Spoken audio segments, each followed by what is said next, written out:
So today, instead of bass, we're going to talk about some theories of morality. It's a little bit of philosophy. I promised Don Gunther I was going to do this, and here it is. Theories of morality. What makes an action right or wrong, or a person or a thing good? That's the theory of morality. There are a couple of theories of morality. There are a lot of different ones, but let's just talk about consequentialist theories of morality or non-consequentialist. So consequentialist theory of morality, the action is right or wrong. It depends on the consequences of the action. A non-consequentialist theory of morality would be something in nature, like the natural law theory. If it happens in nature, it's right.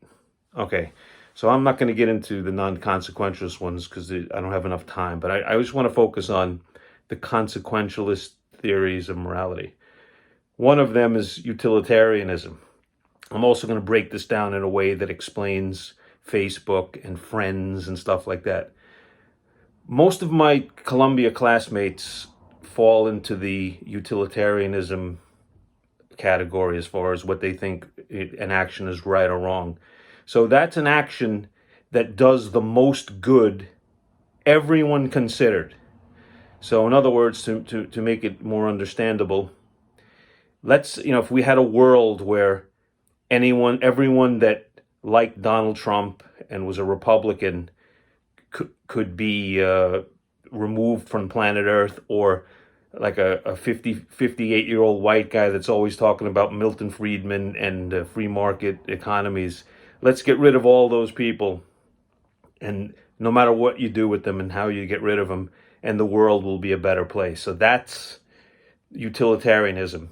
Whatever action is right, when it's done, everyone's better off. Okay, that's one. Those are my Columbia friends. My Facebook friends fall into the ethical egoism category of a theory of morality. Once again, the consequences of the action dictate whether the action is right or wrong. And this is very similar to utilitarianism, but right or wrong is determined by the amount of good it does for you personally. And this is what the Facebook, a lot of my musician friends fall under this category, meaning if I'm going to post something, they'll ignore it because I'm not like as big a celebrity as some other guy. So in other words, everything that you do is you weigh upon how will this affect me?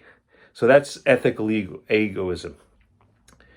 The theory that I try to use is virtue ethics. And that's, to me, that makes the most sense, but it has lots of problems as well. But a virtue ethicist doesn't, when confronted with a moral dilemma, doesn't say, what should I do? Like, in other words, like a duty-based thing. The virtue ethics guy would say more like, what should I be? For instance, people know that I take care of my mom, right?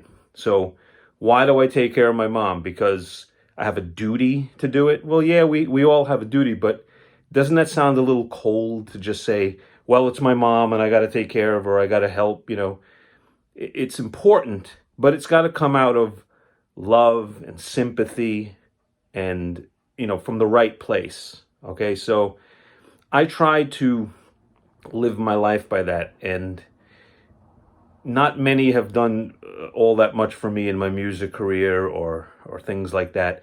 But I try not to think about it that much, and I'm always trying to do whatever I can for everybody.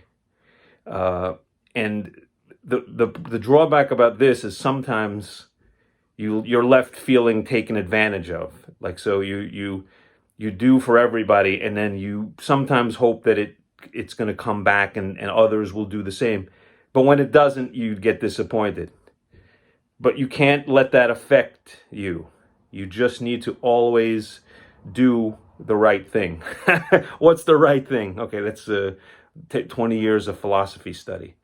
But I hope some of these, this little 5-minute Know Your Bass Player seminar on theories of morality will be helpful for you all going forward.